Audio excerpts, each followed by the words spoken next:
अब शुरू से स्टार्ट करूं क्या? हेलो। जी सर, चलेगा Yes, sir. चलेगा sir. Continue sir. No sir. तो कर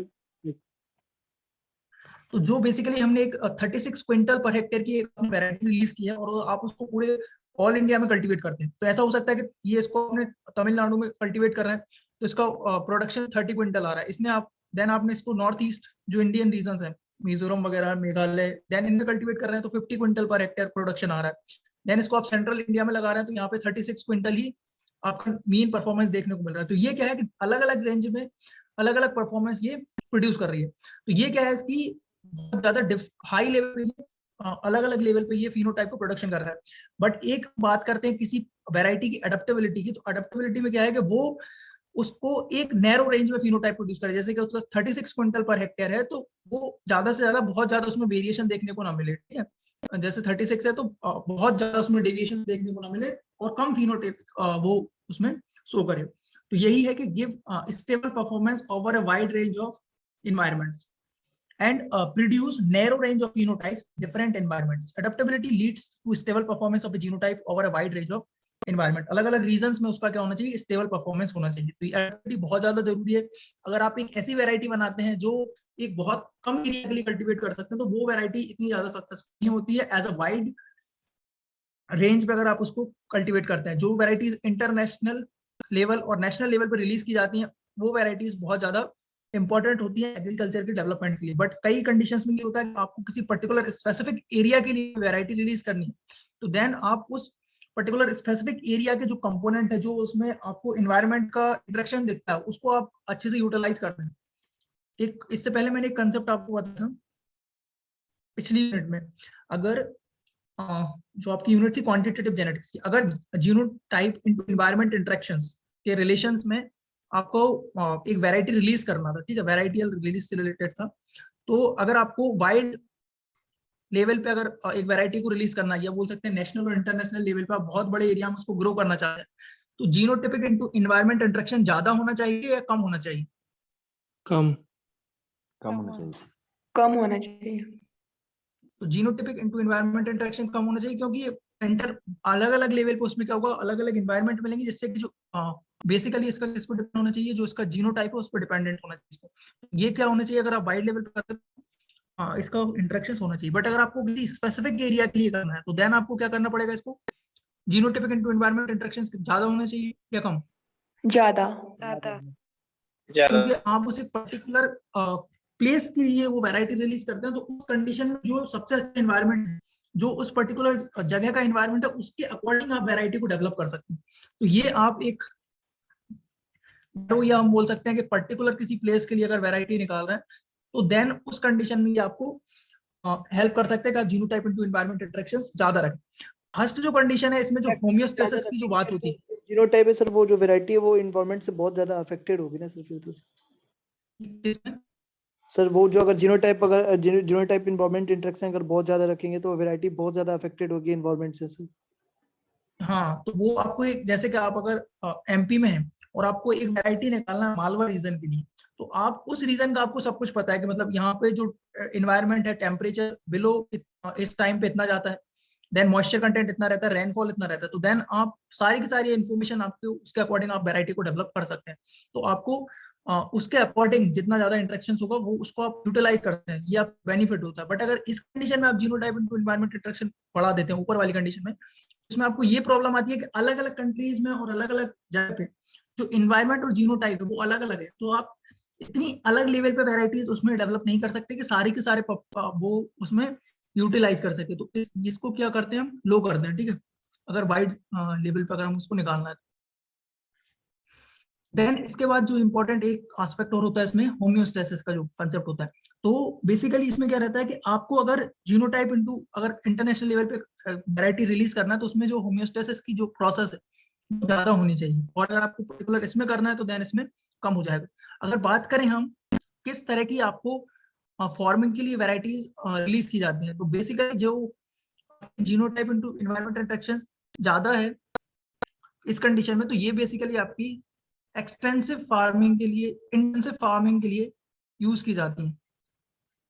और ये बेसिकली आपकी सब्सटेंस फॉर्मिंग, जीवनयापन करने के लिए जो खेती होती है, मतलब कि आपको इतना फूड प्रोड्यूस कर रहे हैं जिससे बस आपका हाउस चल सके, तो ये आपका बेसिकली इस तरह की वैरायटीज डेवलप करने में ये यूटिलाइज होती है, क्योंकि एक आपको स्टेबल परफॉर्मेंस देती रहती है। बट इनका जो परफॉर्मेंस होता है जीनोटाइप इनटू एनवायरमेंट इंटरेक्शन एक पर्टिकुलर प्लेस में, ये बहुत ज्यादा होता है। तो इनको हम इंटेंसिव फार्मिंग के लिए ये यूटिलाइज इजिली कर सकते हैं। देन इसके बाद productivity is a major considerations in varietal adaptations. यहाँ पे human selections plays an important role in combining productivity and adaptability. तो इसमें बेसिकली आपका ये डिपेंड करता है कि किस तरह के ब्रीडिंग प्रोसीडर है, किस तरह का आपने उसमें सिलेक्शन किया जिससे कि आप कंबाइन जो प्रोडक्टिविटी है यील्ड को अडेप्टेबिलिटी के साथ, यील्ड प्लस अडेप्टेबिलिटी को कंबाइन कर सकें। तो ये इंपॉर्टेंट है, ह्यूमन सिलेक्शन के द्वारा बेसिकली ये वर्क करता है। अगर बात करें टाइप ऑफ अडेप्टेशंस, तो बेसिकली 4 टाइप के अडेप्टेशंस होते हैं। पहला है आपका स्पेसिफिक जीनोटाइपिक अडेप्टेशंस, देन है जनरल जीनोटाइपिक अडेप्टेशंस, फिर आपका स्पेसिफिक पॉपुलेशन अडेप्टेशंस, और देन इसके बाद है आपका जनरल पॉपुलेशन अडेप्टेशन। पहला है स्पेसिफिक जीनोटाइपिक अडेप्टेशंस, तो ये एक टाइप का क्लोज अडेप्टेशन है of a genotype to a limited environment. एक पर्टिकुलर स्पेसिफिक एनवायरनमेंट हम बोल सकते हैं, या लिमिटेड इन्वायरमेंट में एक पर्टिकुलर जीनोटाइप, जैसे कि आपका जो फ्लोटिंग राइस है इसका एग्जांपल है बेसिकली देखा जाए। It is grown in a deep water areas and has the capacity to rapid internode elongation, which is essential for the survival of such situations. इस एक स्पेसिफिक जीनोटाइप के एक specific environment के लिए तरह का आपको इंटरेक्शन एडेप्टेशन देखने को मिलता है। जैसे कि आपका जो फ्लटिंग राइस है इसमें क्या रहता है कि एक अगर पानी ज्यादा है, हाई वाटर लेवल है, तो देन उसमें भी इजीली सर्वाइव कर सकता है, क्योंकि इसमें रैपिड इंटरनोड एलोंगेशन हुआ है। इलोंगेशन ज्यादा होने से इंटरनोड के, तो देन उससे क्या होगा कि जो प्लांट की हाइट है वो ज्यादा रहेगी, तो देन वो पानी में पूरी तरीके से डूबता है, तो देन इसमें आपको ये बेनिफिट मिल सकता है। देन है जनरल जीनोटाइपिक अडेप्टेशंस, तो ये बेसिकली आपको एक पर्टिकुलर जो जीनोटाइप है, ये genotype produce wide range of genotypes compatible with the range of environment. जैसे कि आपके सेमी डार्क जो वैरायटीज हैं व्हीट और राइस की, ये इसमें आ जाती हैं। आपको grow over a wide range of environmental conditions are example of this type of adaptations. तो ये एक बेसिकली जनरल टाइप का जीनोटाइपिक अडेप्टेशन है, जिसमें कि आप अलग अलग जीनोटाइप्स को बेसिकली बहुत अलग अलग लेवल पे, या पर्टिकुलरली बोल सकते हैं कि नॉर्मल जो आपका एनवायरनमेंट है उसमें इसमें ग्रो करते हैं डिफरेंट रेंज पे, या बोल सकते हैं वाइड रेंज पे किसी जीनोटाइप को हम एज अ ग्रो करके देखते हैं। देन है specific population adaptations. Specific population adaptations, यहाँ पर हम जीनोटाइप की बात कर रहे थे, देन यहाँ पे हम बात करेंगे पॉपुलेशन की। तो इसमें basically capacity of A heterogeneous populations. Heterogeneous population के एग्जांपल कौन कौन से? Hybrid, sir, composite, synthetic varieties. Hybrid heterogeneous है, multiline composite,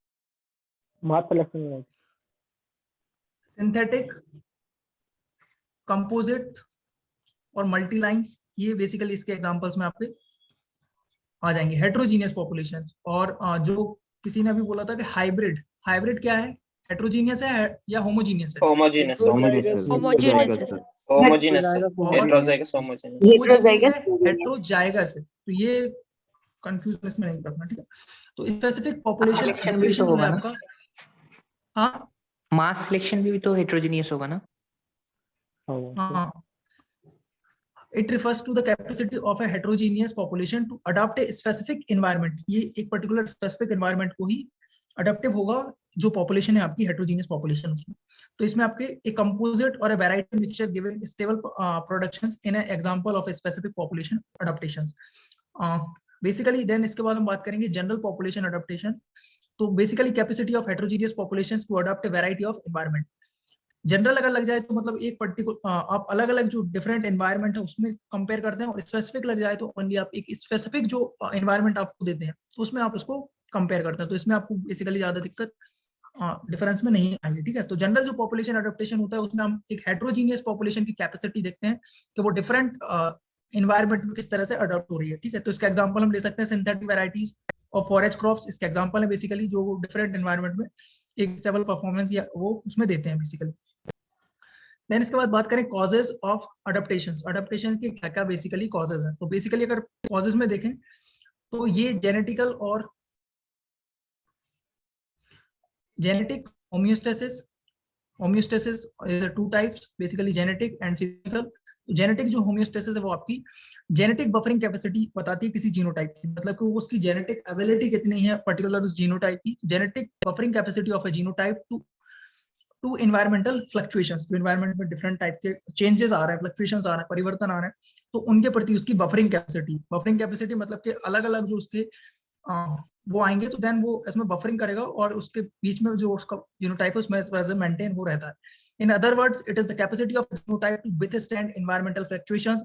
high buffering ability indicates consistent performance of a genotype or a populations over a range of environment। जितनी ज्यादा आपकी buffering capacity होगी, एक याद रखना, आपकी हेट्रोजीनियस पॉपुलेशंस या हेट्रोजाइगस जो पॉपुलेशंस होती है उनकी बफरिंग कैपेसिटी जो होती है ज्यादा होती है, ठीक है। बफरिंग कैपेसिटी ज्यादा होती है, उनमें होमोस्टेसिस जो कैपेसिटी होती है वो ज्यादा होती है, जैसे कि वो एक पर्टिकुलर कंसिस्टेंट परफॉर्मेंस देती है, ठीक है, नियत बेसिकली, जिसमें बहुत ज्यादा चेंजेस देखने को आपको नहीं मिलता। Hyper ability indicates consistent performance of a genotype or population over a range of environments. A more homeostatic genotype is one of which has a so less variation in the phenotypic values in different environment। मतलब कि different type के जो phenotypes हैं उसमें कम phenotypes का production होगा और वो आपको as a stable performance उसमें मिलता है। तो ये basically आपको याद रखना है। The variability in the performance over a range of environment can be used as a criteria for the measure of the phenotypic stability को आप उसमें मेजर करने में इसको यूज कर सकते हैं। देन है आपकी फिजियोलॉजिकल होम्योस्टेसिस। तो ये बेसिकली फिजियोलॉजिकल और डेवलपमेंटल बफरिंग कैपेसिटी को बताती है किसी पर्टिकुलर जीनोटाइप की डिफरेंट एनवायरमेंटल उसमें देखने को चेंजेस में। The internal self regulatory mechanism, particular जो उसकी फिजियोलॉजिकल हम बोल सकते हैं mechanism, enable the individual to adjust the fluctuating environment by resisting such changes। मतलब कि उस पर्टिकुलर जो प्लांट है उसमें जो फिजियोलॉजिकल चेंजेस हैं, ठीक है, देन उसके कारण वो ऐसा अपने आप को मेंटेन करके रखता है डिफरेंट एनवायरमेंटल चेंजेस के कारण। जबकि हमने जो जीनोटाइपिक होम्योस्टेसिस पढ़ी है उसमें बेसिकली वो उसके जीनोटाइप पे डिपेंडेंट होता है बेसिकली। देन कौन कौन से फैक्टर्स आपको एडेप्टेबिलिटी को एज अ इफेक्ट करता है बेसिकली, इसमें आपके बेसिकली 4 फैक्टर्स जनरली इसको इफेक्ट करते हैं। हेट्रोजीनिटी, हेट्रोजाइगोसिटी, जेनेटिक पॉलीमॉर्फिज्म और मोड ऑफ रिप्रोडक्शन। एक कोई पॉपुलेशन है जितनी ज्यादा हेट्रोजीनिटी वो शो करती है उतना ज्यादा उसका क्या होगा, ब्रॉड जेनेटिक बेस होता है, ठीक है। हेट्रोजीनियस पॉपुलेशंस का क्या होता है, ब्रॉड जेनेटिक बेस होता है और इसके कारण उसमें क्या होती है कि ज्यादा कैपेसिटी होती है एक स्टेबलाइज प्रोडक्टिविटी देने की over a wide range of changing environment.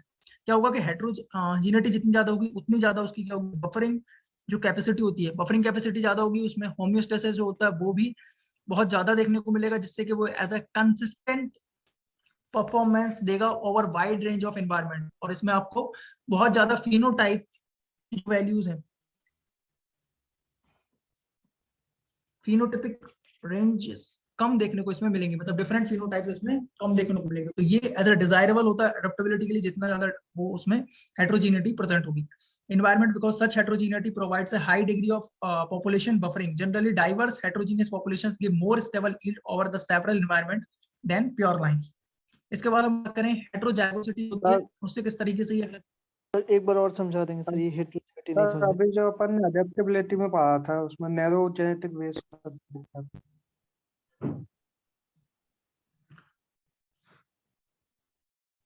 एक सेकंड,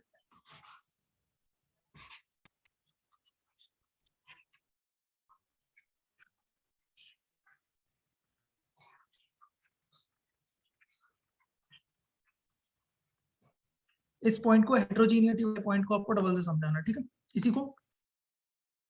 जी जी सर। ठीक है, तो देखो हेट्रोजीनिटी मतलब कि जो आपकी पॉपुलेशन होगी हेट्रोजीनियस पॉपुलेशन होगी। हेट्रोजीनियस पॉपुलेशन मतलब कि अलग अलग पॉपुलेशन से वो कंसिस्ट होगी।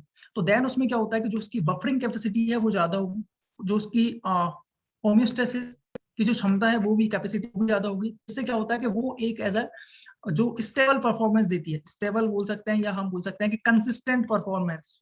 जैसे कि अगर उसका यील्ड 36 क्विंटल है तो देन उसमें बहुत ज्यादा फ्लक्चुएशंस देखने को नहीं मिलेगा, जैसे कि वो किसी पर्टिकुलर एरिया में 10 क्विंटल पर हेक्टेयर दे रही है, किसी पर्टिकुलर 60 क्विंटल पर हेक्टेयर दे रही है, तो देन उसका परफॉर्मेंस जनरली क्या देखने को मिलेगा, आपको स्टेबल परफॉर्मेंस देखने को मिलेगा। तो स्टेबल परफॉर्मेंस का मतलब कि उसमें अलग अलग जो रेंजेस हैं, अलग अलग फिनोटाइप्स उसमें बहुत कम प्रोड्यूस होंगे। तो इसमें जो नैरो रेंज के फिनोटाइप्स उसमें प्रोड्यूस होंगे। अब क्या समझ में? हेलो और सर, इससे आप एज अ हाँ सर इसका मीन है जो सिंथेटिक एंड कंपोजिट वैरायटीज होंगी वो हाइब्रिड से ज्यादा स्टेबल प्रोडक्शन देंगी, हाँ लेकिन हाइब्रिड तो ज्यादा स्टेबल देंगी। स्टेबल होता है सर। हाँ लेकिन सर हाइब्रिड ज्यादा स्टेबल होता है वैसे। हाइब्रिड का परफॉर्मेंस ज्यादा होता है, स्टेबल नहीं होता है, यील्ड जो ज्यादा होता है परफॉर्मेंस लेकिन। है वो, हाँ यील्ड परफॉर्मेंस उसका ज्यादा होता है, ओके सर। क्योंकि हाइब्रिड को सर आपको हर साल चेंज करना पड़ता है उसको, मतलब जो सीड रिप्लेसमेंट रेट है वो उसकी 1 साल की रहती है, इसलिए 100% सीड रिप्लेसमेंट रेट हम उसमें लेते हैं। सर ठीक है। ओके हाँ सर। सर जो ब्रॉड जेनेटिक बेस वाला पॉपुलेशन है वो नैरो रेंज फिनोटाइप बनाएगा ना? हाँ मतलब अलग बहुत कम फिनोटाइप्स वो उसमें प्रोड्यूस करेगा प्रोडक्ट। हाँ नैरो रेंज के फिनोटाइप्स प्रोड्यूस करेगा, मतलब कि एक स्टेबल परफॉर्मेंस देगा उसमें, अगर हाँ एनवायरनमेंट हाँ सर। से बहुत कम फ्लक्चुएशंस शो करेगा। तो ये बेसिकली है आपका greater capacity to stabilize productivity over a wide range of changing environments because such heterogeneity provides a higher degree of populations buffering। इसके बाद है आपका हेट्रोजाइगोसिटी। तो हेट्रोजाइगोसिटी में बेसिकली आपका क्या होता है कि हेट्रोजाइगस इंडिविजुअल जैसे कि आपके F1 hybrids are more stable than the homozygous parents to environmental variations. जैसे कि आपके होमोजाइगस पेरेंट्स जो रहते हैं उसके कंपैरिजन में, जैसे कि आप 2 पेरेंट मान ली, पेरेंट P1 P2, इसके द्वारा जो आपका F1 बनेगा, तो F1 फुल्ली हेट्रोजाइगस होता है। बेसिकली ये दोनों पेरेंट के कंपैरिजन में, दोनों होमोजाइगस पेरेंट के कंपैरिजन में बहुत ज्यादा स्टेबल परफॉर्मेंस आपको देता है। Heterozygous individual seem to be related to their ability to perform better under stress conditions than homozygous plants. Such property constitutes physiological homeostasis. Barley F2 populations are more stable than their parents। जो F2 populations है वो भी ये आपकी parent के comparison में ज्यादा stable होंगी। Thus heterozygosity promotes homeostasis। heterozygosity जितनी ज्यादा होगी ये भी आपको इसको homeostasis को प्रमोट करती है। In maize double cross hybrids are more stable than single crosses। ये पॉइंट आपको मिल गया। जो आपके डबल क्रॉसेस होते हैं या पॉली क्रॉसेस होते हैं वो एज आपको ज्यादा स्टेबिलिटी देते हैं कंपैरिजन टू सिंगल क्रॉसेस के comparison. This is probably due to the more heterogeneity in double crosses than the single crosses। Then इसके बाद है आपका जेनेटिक पॉलीमॉर्फिज्म। पॉलीमॉर्फिज्म मतलब क्या होता है? Sir different type of phenotype. हाँ मतलब डिफरेंट रेंज के वो फिनोटाइप्स या फॉर्म्स प्रोड्यूस कर रहा है। तो बेसिकली इसमें फिनोकॉपी इफेक्ट होता बात है करते हैं जेनेटिक। हाँ जो फिनोकॉपी इफेक्ट होता है वो भी तो जेनेटिक पॉलीमॉर्फिज्म ही होता है। फिनोकॉपी का मतलब, सर जो एक फिनोकॉपी ही का वीडियो। हमने मतलब ये पढ़ा था कि वो जो आपके दोनों उसके एलील रहते हैं, वो एकदम ऐसा एक एलील दूसरे एलील के बिल्कुल जस्ट सेम इफेक्ट प्रोड्यूस करता है बेसिकली एनवायरनमेंट के कारण। यही था phenocopy effect. Yes sir same genotype होता है but different phenotype due to environment. हाँ ये जेनेटिक पॉलीमॉर्फिज्म, जेनेटिक लेवल की पॉलीमॉर्फिज्म, एनवायरनमेंट से बहुत कम फ्लक्चुएशंस देखने को मिल रहा है उसमें। तो genetic polymorphism regular occurrence of the several phenotypes in a genetic population due to the superiority of heterozygotes over the homozygotes is known as a genetic polymorphism। जैसे कि एक आपकी कोई पर्टिकुलर पॉपुलेशन है तो वो सेवरल डिफरेंट टाइप्स की phenotypes अगर वो प्रोड्यूस कर रही है तो, और जो इसमें जो हेटेरोजाइगोट्स हैं वो होमोजाइगोट्स के कंपैरिजन में सुपीरियरिटी शो कर रहा है बेसिकली। तो इसको हम बोलते हैं जेनेटिक पॉलीमॉर्फिज्म, जेनेटिक तौर पे वो पॉलीमॉर्फिज्म शो कर रहा है। इसी को हम बोल सकते हैं बैलेंस्ड पॉलीमॉर्फिज्म। ये दो इंपॉर्टेंट जेनेटिक पॉलीमॉर्फिज्म भी हम एज अ बैलेंस्ड पॉलीमॉर्फिज्म बोल सकते हैं। Genetic polymorphism is usually maintained due to the superiority of heterozygotes over the both the homozygotes. जैसे कि आपका capital A small A, capital A और स्मॉल ए, जो कैपिटल ए स्मॉल ए है ये दोनों पेरेंट के ऊपर हेटेरोजाइगस, दोनों होमोजाइगोट्स के ऊपर सुपीरियरिटी शो कर रहा है। When polymorphism is maintained as a result of heterozygotes advantage is known as a balanced polymorphism। अगर आपका इसमें heterozygotes को advantage मिल रहा है तो then हम इसको बोल सकते हैं कि balanced polymorphism ऐसा ये कर रहा है। Sometimes it is difficult to identify the polymorphic allele by the visual observation। The best way to detecting the polymorphic alleles is the isoenzyme studies और जेल इलेक्ट्रोफोरेसिस स्टडीज का यूज करके हम इनको पहचान सकते हैं कि कौन कौन से एलील आपको पॉलीमॉर्फिक एलील्स हैं ये बेसिकली, और इनके कारण आपको पॉलीमॉर्फिज्म जो पॉपुलेशन है उसमें क्रिएट पॉलीमॉर्फिज्म हो रही है। Then genetic polymorphism increase the adaptive values or buffering capacity of a populations by providing increased diversity of genotypes in the population. जैसे कि आपका एक पर्टिकुलर जो पॉपुलेशन है उसमें अलग अलग लेवल के अलग अलग उसमें जो डिफरेंट टाइप के फिनोटाइप्स प्रोड्यूस हो रहे हैं और जो फिनोटाइप सुपीरियर होगा वो आपके लिए उसमें बेनिफिट देगा. Genetic polymorphism increase the adaptive value or buffering capacity of a population by providing increased diversity of genotypes in a population. Thus, genetic polymorphism enhances the adaptability of a population because heterozygotes are more adaptable than the homozygotes. Then इसके बाद है mode of pollination. तो mode of pollination की अगर बात करें सबसे ज्यादा as compared to देखा जाए तो सबसे ज्यादा स्टेबिलिटी किसकी रहेगी? क्रॉस हेटेरोजाइगस कौन होता है? Cross pollinated. हाँ, तो इसी कारण होती है कि इनकी जो स्टेबिलिटी है क्रॉस पॉलिनेटेड क्रॉप्स की वो ज्यादा होती है एज कंपेयर टू जो सेल्फ पॉलिनेटेड जो क्रॉप्स हैं उनके कंपैरिजन. Hello sir. देन इसके बाद है टाइप्स ऑफ एनवायरनमेंट्स. तो बेसिकली जो टाइप, हाँ सर जो आपने सेकंड पॉइंट में बताया था कि जो F2 होगा वो F1 से ज्यादा स्टेबल होगा, लेकिन सर जो हेटेरोजाइगस है तो F1 ज्यादा होता है F2 से, तो ऐसा क्यों सर? हेलो. एक सेकंड, कहाँ पे? ये वाला second number point. Yes sir, second number. ये वाला. यस हाँ सर. हाँ, सेकंड में यही है.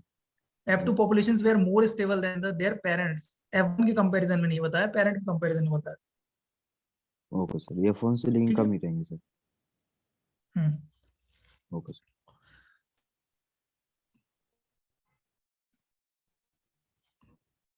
देन इसके बाद बात करें एनवायरनमेंट की, तो कितने टाइप का एनवायरनमेंट होता है बेसिकली. तो जो कॉम्स्टॉक और मोल है इन्होंने एनवायरनमेंट को दो तरीके से क्लासिफाइड किया है. एक है आपका माइक्रो एनवायरनमेंट और दूसरा आपका मैक्रो एनवायरनमेंट. बेसिकली देखें माइक्रो एनवायरनमेंट में एक पर्टिकुलर जो सिंगल जीनोटाइप है पॉपुलेशन, उसको हम बेसिकली देखते हैं कि उसका जो माइनर जो इफेक्ट है, ठीक है, उसके बेसिस पर हम उसमें देखते हैं. जबकि मैक्रो एनवायरनमेंट में आपका सारा के सारा जो इजिली डिटेक्टेबल जो आपका पूरा का पूरा एनवायरनमेंट है वो सारा इसमें हम उसमें कंसीडर कर लेते हैं एज अ मैक्रो एनवायरनमेंट के अंतर्गत. देन इसके बाद है आपके एलार्ड एंड ब्रैडशॉ. इन्होंने इसको और दो तरीके से क्लासिफाइड किया है. एक है आपका प्रेडिक्टेबल और एक है आपका नॉन प्रेडिक्टेबल. प्रेडिक्टेबल में वो सारे आपके पैरामीटर्स आ जाएंगे एनवायरनमेंट के जो आपके एज अ परमानेंट होते हैं या बोल सकते हैं कि एज अ कांस्टेंट रहते हैं. जैसे कि आपकी सॉइल टाइप हुआ, उसका डे लेंथ, प्लांट डेट्स, ये सभी इसमें आ जाते हैं. और जो आपका नॉन प्रेडिक्टेबल ऐसे होते हैं कि जो आपके एनवायरमेंटल वेरिएशन में ये बहुत ज्यादा फ्लक्चुएटिंग जो फीचर्स होते हैं एनवायरनमेंट की, जैसे कि आपकी जो अलग अलग वेदर हुआ, आपका रेनफॉल, टेम्परेचर, ये सारे इसमें आ जाते हैं. तो ये आपको कॉम्स्टेंट मोल ने दो तरीके से क्लासिफाइड किया, माइक्रो एंड मैक्रो में. देन एलार्ड और जो ब्रैडशॉ हैं इन्होंने इसको प्रेडिक्टेबल और नॉन प्रेडिक्टेबल में क्लासिफाइड किया. प्रेडिक्टेबल में जैसे कि आपका सॉइल, डे लेंथ, इन सबको आप देख सकते हैं. बट नॉन प्रेडिक्टेबल में इनमें बहुत ज्यादा फ्लक्चुएशंस देखने को मिलता है और इनको बेसिकली रेनफॉल, एनवायरनमेंट वगैरह ये सब इसमें आ जाते हैं. देन इसके बाद बात करें को अडेप्टेशन क्या होता है आपका. तो को अडेप्टेशन है बेसिकली ये को अडेप्टेशन मतलब के साथ साथ अगर हम किसी पर्टिकुलर उसको अडेप्टेशन देख रहे हैं, co-adaptation refer to the selection process for a balanced combinations of genes. ये important, balanced combinations of a gene in a genotype or a balanced combinations of individual in a population. Other words, it refers to selection process that tends to accumulate harmoniously interacting favorable genes or individuals in a breeding populations. जो एक दूसरे को support करें ऐसे jeans या individuals को हमको population में से सेलेक्ट करना है. बेसिकली जो टर्म है को अडेप्टेशन एंड को अडेप्टेड, ये जो दोनों टर्म है ये डॉब्सन स्काइन सबसे पहले यूज की थी. देन अगर बात करें कॉजेस क्या क्या हो सकते हैं को अडेप्टेशन की, को अडेप्टेशन के अगर दो जीन एक साथ हैं, ठीक है, या पर्टिकुलर दो कैरेक्टर एक साथ शो कर रहे हैं, तो इसके बेसिकली जो रीजंस हो सकते हैं वो है या तो लिंकेज हो उनके बीच में, लिंकेज बिटवीन जीन्स, या फिलियोट्रॉपिक इफेक्ट एक्शंस देखने को मिले जीन्स का, या फिर उसका ये दोनों इफेक्ट एक साथ आपको देखने को मिले. तो इन सब रीजंस के कारण क्या हो सकता है, को अडेप्टेशन देखने को मिल सकता है, मतलब पर्टिकुलर कैरेक्टर का या पर्टिकुलर जीन्स का.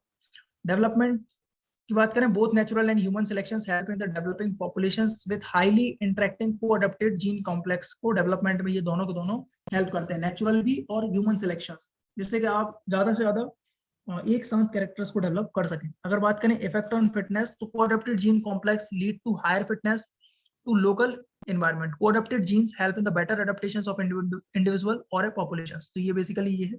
देन आपका है सटल ब्रीडिंग, जो टॉपिक है वो सटल ब्रीडिंग. बेसिकली आप इसको ज्यादा यूज कर सकते हैं कि जो सेटलिंग होती है आपकी, जैसे कि ए shuttle refers to train, bus और एयर सर्विसेज। बेसिकली शटलिंग का मतलब ये होता है कि आप दो प्लेसेस के बीच में कोई वर्क को इस तरह से कर रहे हैं कि वो प्लेसेस चेंज हो रहे हैं, ठीक है, तो बेसिकली ये शटलिंग होता है आपका।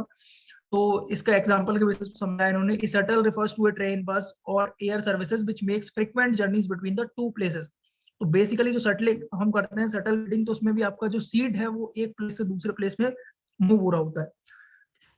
Such forth and back, to or fro journeys between the two places is called as a shuttling. In crop improvement, shuttle breeding refers to the program in which a seed shuttles move between the two or more locations for testing of crop materials. The concept of shuttle breeding, ये important है, shuttle breeding का concept किसने दिया है और कौन सी crop ने दिया है? ये आपके जो बोरलाग हैं, नॉर्मैन ई बोरलाग, उन्होंने ये शटलिंग का कंसेप्ट दिया है व्हीट में सबसे पहले।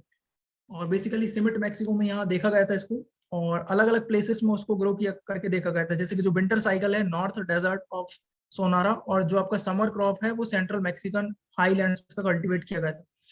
देन इसके साथ साथ बहुत ज्यादा इसमें सक्सेस देखने को मिला, क्योंकि सेटलिंग से आप क्या कर सकते हैं कि एक साल में दो क्रॉप सीजन दो बार उसको ग्रो कर सकते हैं। जैसे कि अगर आप बात करें तो किसी पर्टिकुलर प्लेस पे वो इन्वायरमेंटल कंडीशन समर में आती हैं, और देन किसी पर्टिकुलर कंडीशन में वो वही कंडीशन आपको विंटर में देखने को मिल जाती है। तो देन इन प्लेसेस में आप उसको, यहाँ पे आप उसको समर में ग्रो कर लेंगे, देन यहाँ पे उसको विंटर में ग्रो कर लेंगे। तो जिससे आपको क्या होगा कि जो पूरा एक साइकिल, उसके लिए एक पूरे साल की जरूरत पड़ती है उस पर्टिकुलर एनवायरमेंट को आने के लिए, वही आपका दूसरे प्लेस पे बहुत जल्दी आ रहा है। देन इसमें आपको एडवांटेज मिलता है कि आप एक साल में ही दो क्रॉप सीजन ले सकते हैं।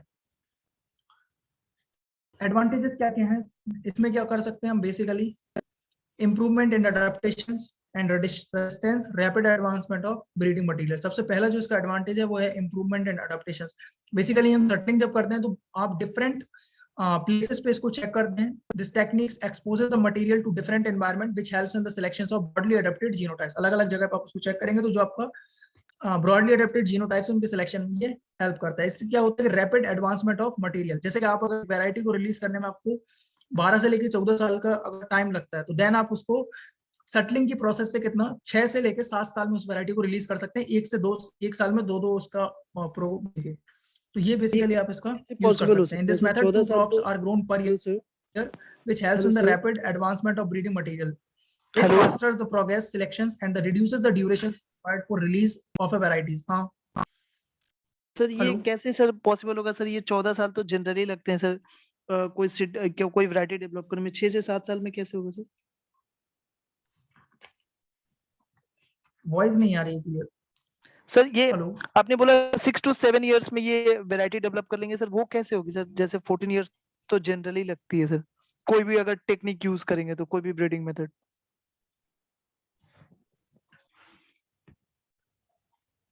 आप चैट में कमेंट कर दो, मैं एक बार देख लूंगा उसको, ठीक है। एक ईयर में 2 जनरेशन ग्रो के।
Hello.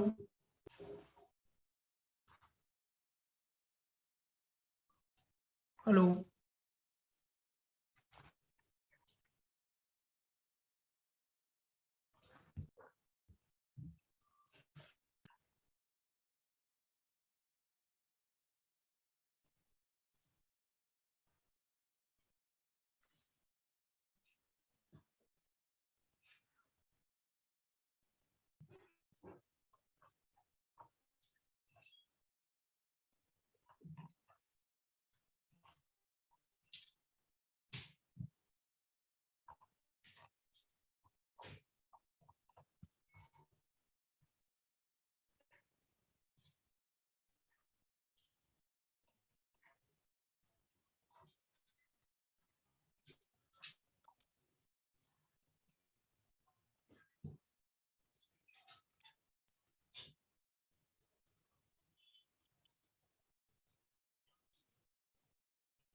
Hello, Yes, sir. Yes, yes, sir. Question क्या था?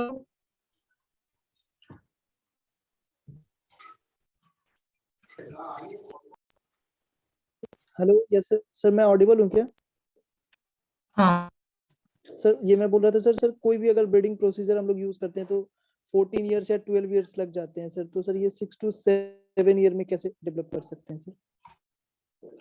देखो जैसे कि आप एक पर्टिकुलर प्लेस, जैसे कि इंडिया में अगर आप किसी जगह पे कोई क्रॉप कल्टीवेट करते हैं, जैसे कि आप उत्तराखंड में उस पर्टिकुलर,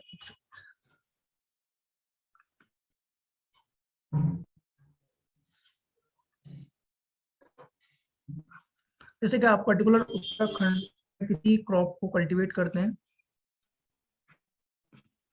तो देन आपको इस पर्टिकुलर प्लेस में आप जो रबी सीजन में अगर क्रॉप ले रहे हैं, ठीक है, वीट का आपको ट्रायल लगाना है, तो देन आपको रबी सीजन में ग्रो करना पड़ेगा। बट अगर आपको रबी सीजन में अपने यहाँ पे क्रॉप को कल्टीवेट कर लिया, देन आपका इसको खरीफ सीजन में आपको अगर ऐसी सिचुएशन या इन्वायरमेंट आपको मिल जाता है, आप इसको केरला या साउथ कोई भी जो पोर्शन है, ठीक है, तो देन उसमें अगर आप इसको टेस्ट कर सके, तो देन आपने यहाँ पे रबी को यूटिलाइज कर लिया, देन खरीफ को यूटिलाइज कर लिया, तो एक साल में आपके कितने हो गए यहाँ पे?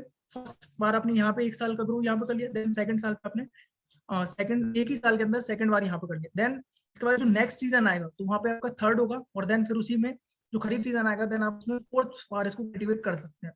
तो ये बेसिकली डिपेंड करता है कि किस प्लेस पे किस तरह की उसमें सिचुएशंस मिल रही है।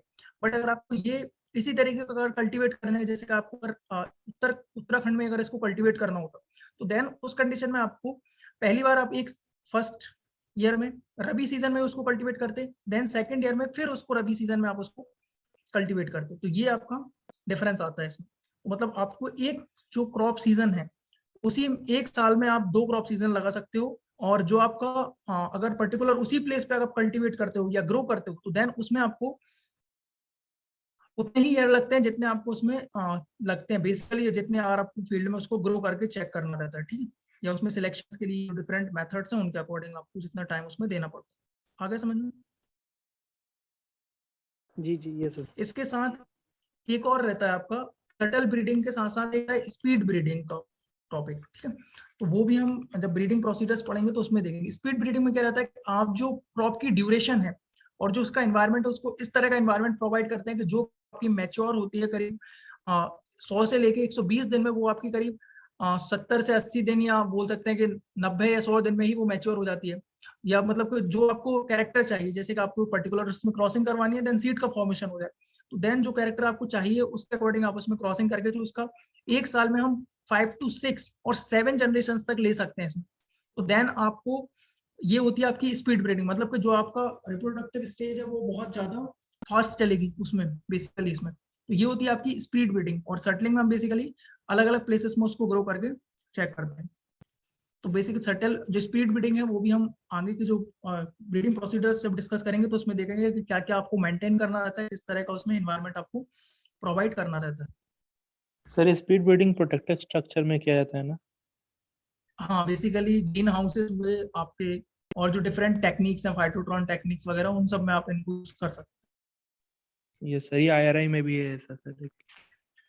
हाँ,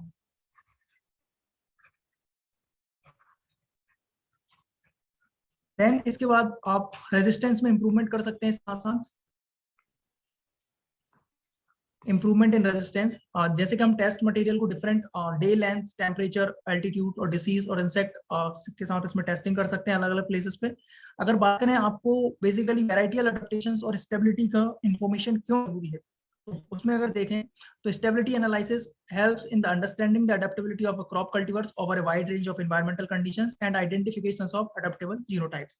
इसके बेसिस पर आप आइडेंटिफाई कर सकते हैं पर्टिकुलर जो सुपीरियर जीनोटाइप्स जो कि अलग अलग वाइल्ड रेंज के जो एनवायरमेंटल कंडीशंस है उसमें अपने आप को अच्छा परफॉर्मेंस देते हैं या एक स्टेबल परफॉर्मेंस देते हैं। Cultivations of adaptable genotypes over wide range of environment conditions helps in achieving stabilization in crop productions over locations and year. Use in adaptable genotypes in hybridization program will lead to the development of phenotypically stable high potential cultivars of the crop species. अगर आप ऐसे genotypes को hybridisation programme में use करते हैं parent के तौर पे जो काफी अच्छा स्टेबल परफॉर्मेंस देते हैं, तो उसके कारण जो आपका F1 बनते हैं या जो हाइब्रिड बनते हैं, तो वो भी बेसिकली स्टेबिलिटी को काफी अच्छा शो करते हैं। देन अगर बात करें, yield stability is generally controlled by control as has been shown in genetically controlled. तो बेसिकली जो यील्ड है वो आपकी जेनेटिकली कंट्रोल्ड होती है, और hence selection for yield stability can be effective. Genetically control होती है, तो इसमें आप एज अ सिलेक्शन की जो प्रोसीजर है वो कर सकते हैं। Knowledge of varietal stability help in the predicting responses of various genotypes over changing environments. इसके बेसिस पे आप जीनोटाइप का जो परफॉर्मेंस उसको प्रेडिक्ट कर सकते हैं। अब बेसिकली ये आता है कि लिमिटेशंस क्या क्या होती हैं आपको। तो सबसे पहली लिमिटेशंस यही है कि आपको मल्टी लोकेशंस डाटा की जरूरत पड़ती है। आप उस पर्टिकुलर जीनोटाइप को अलग अलग प्लेसेस पे ग्रो करना पड़ता है उसको आपको, ठीक है। और देन इसके साथ साथ आपको डाटा ऑफ सेवरल ईयर्स जरूरी होती है। जनरली हम अगर प्रीलिमिनरी रिजल्ट लगाते हैं तो कितने साल का लगाते हैं, ये क्वेश्चन हमने डिस्कस किया 3rd या 4th यूनिट में ब्रीडिंग की। मैक्स मिनिमम कितने ईयर का preliminary? 3 years sir. 3 years. 3 years. तो वो यही है कि आपको कम से कम इसमें डाटा चाहिए 3 साल का, और मल्टी लोकेशंस डाटा की जरूरत पड़ती है स्टेबिलिटी एनालिसिस करने के लिए या वैरायटी को रिलीज करने के लिए। बेसिकली देखा तो of the same genotypes it requires lot of areas and labor in conducting trials at several locations for many years. इसके बाद यूज डाटा होता है स्टैटिकल एनालिसिस, बहुत ज्यादा आपको सॉल्व करने में दिक्कत आ सकती है। इसके बाद मिस्टेक्स हो सकती हैं आपको स्टैटिकल एनालिसिस में, जिसके कारण आपको जो फॉल्स इंफॉर्मेशन मिल सकती है और ये आपको मिसलीड कर सकती है। The analysis is based on the second order statics, and जो रिजल्ट होते हैं वो इतने ज्यादा रिलायबल और रोबस्ट नहीं होते फर्स्ट ऑर्डर स्टैटिक्स के कंपैरिजन में। तो ये हमने देखा इसको कि किस तरह से एडेप्टेशंस और एडेप्टेबिलिटी है। इसके बाद आपको जो स्टेबिलिटी एनालिसिस है, अभी हमने देखा कि किस तरह का बेसिकली इसका वो होता है, किस तरह से ये इफेक्टेड होती है अलग अलग फैक्टर से। अब हम देखेंगे कि आप स्टेबिलिटी को एनालिसिस किस किस वे से कर सकते हैं। तो बेसिकली अगर देखें स्टेबिलिटी को एनालिसिस करने की 4 डिफरेंट मेथड्स हैं। पहली आपकी पार्टीशनिंग ऑफ वेरिएंस, मतलब वेरिएशन का अलग अलग उसमें डिवाइड करना या पार्टीशन करना। देन रिग्रेशन एनालिसिस होता है आपका, ठीक है, y = a + vx। तो रिग्रेशन के एनालिसिस के बेसिस पे जो आपका रिग्रेशन कोएफिशिएंट है उसके बेसिस पे हम कर सकते हैं। देन नॉन पैरामीट्रिक स्टैटिक्स का यूज कर सकते हैं, और देन हम इसके बाद मल्टीवेरिएट एनालिसिस को यूज कर सकते हैं। तो बेसिकली आज हम ये वाला जो रिग्रेशन एनालिसिस है जिसके जो 4 मॉडल्स हैं डिफरेंट, इनके बारे में डिस्कस करेंगे। ये जो आपका partitioning of variance, non parametric statics, multivariate analysis, इनको हम नेक्स्ट क्लास में डिस्कस करेंगे। तो सबसे पहले अगर बात करें तो the stability refers the suitability of a variety of general cultivations over a wide range of environmental conditions. तो स्टेबिलिटी होती है आपकी एडिटेबिलिटी के बिल्कुल सिनोनिम्स में हम इसको यूज कर सकते हैं स्टेबिलिटी को। बेसिकली अगर हम बात करें तो इसके एनालिसिस करने के लिए आपको क्या जरूरत है, रेप्लिकेटेड ट्रायल्स की जरूरत है, और देन वो भी सेवरल लोकेशंस पे सेवरल ईयर्स तक आप उसको लगाना पड़ सकता है, या तो एक ही लोकेशंस पे या अलग अलग लोकेशंस पे। अजम्पशंस की बात करें तो इसमें किसी भी प्रकार के जेनेटिक अजम्पशंस की जरूरत नहीं पड़ती है। मॉडल्स की अगर बात करें, कितने मॉडल्स हैं, रिग्रेशन कोएफिशिएंट के बेसिस पे आपको स्टेबिलिटी का एनालिसिस करनी है। तो बेसिकली इसमें 4 मॉडल्स हैं, और 4 मॉडल्स की प्रॉपर्टी आपको पता होना चाहिए। पहला है आपका Finlay and Wilkinson model, then है आपका Eberhart and Russell model, Perkins and Jinks का मॉडल, देन है आपका फ्रीमैन एंड परकिंस का मॉडल। सबसे पहले जो मॉडल आया है वो आपका फिनले एंड विल्किंसन का आया 1963 का। इसमें एक और याद रखना, जो एवरहार्ट एंड रसल का जो मॉडल है ये बेसिकली सबसे ज्यादा मोस्ट कॉमनली यूज किया जाता है। तो इन दोनों में से अगर क्वेश्चन आए फर्स्ट मॉडल कौन सा है, तो देन फिनले एंड विल्किंसन, और देन वो अगर आपसे ये पूछता है कि सबसे wide most commonly used model of stability analysis, तो वो है आपका Eberhart and Russell model. Then कौन कौन सी इंफॉर्मेशन मिलती है आपको, तो बेसिकली स्टेबिलिटी एनालिसिस से आपको पर्टिकुलरली अंडरस्टैंडिंग होती है आपको किस तरह की अडेप्टेबिलिटी है उस पर्टिकुलर जीनोटाइप या क्रॉप कल्टीवर्स की, और देन आप उसके बेसिस पे आइडेंटिफिकेशन कर सकते हैं एडेप्टेबल जीनोटाइप्स की। एक्यूरेसी की बात करें तो काफी ज्यादा एक्यूरेसी होती है इसकी, और एप्लीकेशन की बात करें तो आप इसको होमोजाइगस और हेटेरोजाइगस पॉपुलेशन दोनों में यूज कर सकते हैं।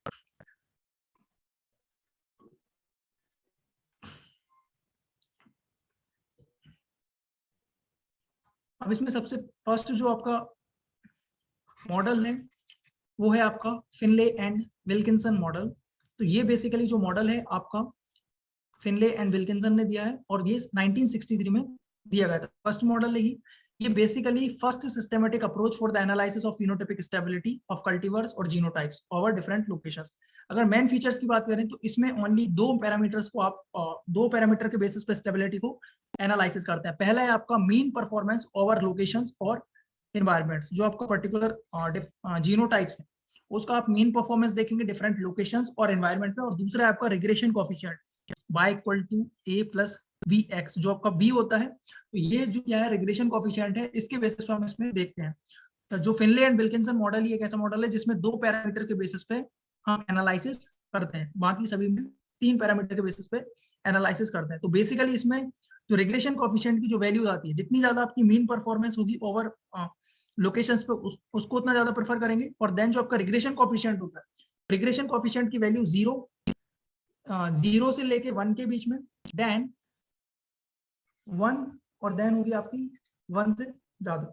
तो अगर ये वैल्यूज अगर आपकी आती हैं तो वो किस तरह से इसको इंडिकेट करती है। अगर आपकी पहली वैल्यू आती है 0 से 0 अगर वैल्यू आती है रिग्रेशन, बी की वैल्यू अगर आपकी 0 आती है तो ये इंडिकेट करती है एब्सोल्यूट स्टेबिलिटी को। अगर इसकी वैल्यू 1 से कम आती है, ठीक है, बट 0 से ज्यादा है, तो देन वो आपको अबव एवरेज स्टेबिलिटी परफॉर्म करेगी। देन अगर 1 आती है तो देन ये आपको रिकमेंड करता है कि ये जो आपकी जीनोटाइप है उसकी एवरेज स्टेबिलिटी। और अगर 1 से ज्यादा अगर रिग्रेशन की वैल्यू आती है तो ये आपको बताता है कि ये जो आपका जीनोटाइप है वो बिलो एवरेज स्टेबिलिटी शो कर रहा है उस पर्टिकुलर एरिया में। तो बेसिकली आपको ये याद रखना है, अगर बी की वैल्यू रिग्रेशन कोएफिशिएंट की वैल्यू 0 आती है तो उसमें आपको पता चलता है कि एब्सोल्यूट स्टेबिलिटी है। अगर 0 से 1 के बीच में आती है तो देन आपको पता चलता है कि अबव एवरेज स्टेबिलिटी शो कर रहा है। और देन अगर इसकी एक वैल्यू आती है 1 वैल्यू आती है तो एवरेज स्टेबिलिटी। और अगर 1 से ज्यादा वैल्यू आती है रिग्रेशन की तो ये इंडिकेट करता है आपको बिलो एवरेज स्टेबिलिटी के बारे में। देन कैलकुलेशंस की बात करें तो इसका जो मॉडल है बहुत ही सिंपल है। और एक्सपेंडिचर की बात करें तो ये इसमें require less area and labour in the analysis.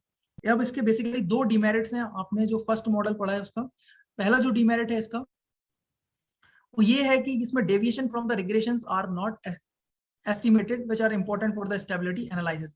जो आपके रिग्रेशन होता है उसमें आप जो डेविएशंस होता है, ठीक है, उसमें जो वेरिएशंस हो आता है उसमें, वो इसके के बेसिस पे आप इसमें कैलकुलेट नहीं कर सकते। और दूसरा ये है कि इसमें greater emphasis is laid on the mean performance over environment than regression coefficient in assessing stabilities. आप स्टेबिलिटी के एनालिसिस में मीन परफॉर्मेंस को ज्यादा वो देते हैं